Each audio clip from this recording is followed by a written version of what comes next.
जय हो भोजपुरिया समाज। जी हाँ, तो अब की बार भोजपुरिया से पावर स्टार पवन सिंह जी के 2020 छठ गीत से जुड़ल बड़ी रिपोर्ट लेके मैंने जो उनके अनाउंसमेंट कर दहल गई कि पोस्टर कब आई और गीत कब आई। जी हाँ, दर्शक फैंस लोग काफी बेहद इंतजार कर लो।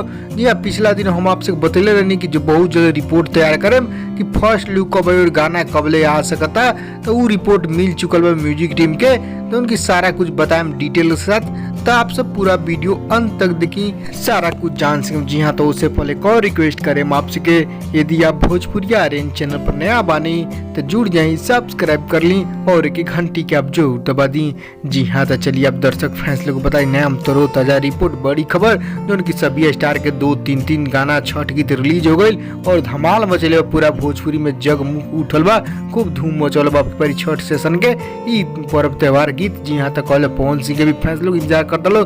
जी हाँ, तो आज कल में जी हाँ बड़ी खबर अपडेट हो रहा बा कि आज कल में पवन सिंह के छठ गीत के फर्स्ट पोस्टर आ रहा बा, पहला गीत के। जी हाँ, पवन सिंह के छठ गीत भी बार कोई कमी नहीं, बहुत जल्द मुहो पता कर कितना गीत आ रहा बा। जी हाँ, तो कल फर्स्ट पोस्टर जो आज आउट हो गया बा वो आज शाम तक या कल शाम तक रिलीज हो जाए फर्स्ट पोस्टर।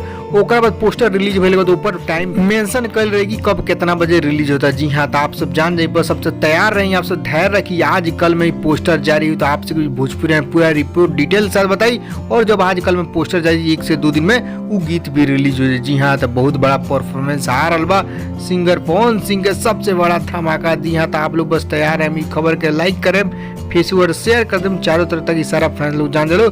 बहुत बड़ा इंतजार कर लो, आप लोग बतैले रहनी वो रिपोर्ट मिल गई लेटेस्ट इंस्टाग्राम पे भी पा सकते हैं, भोजपुरिया सर्च करके फॉलो करिए, खबर लाइक शेयर दबा करें ताकि सभी फैंस लोग जान लो।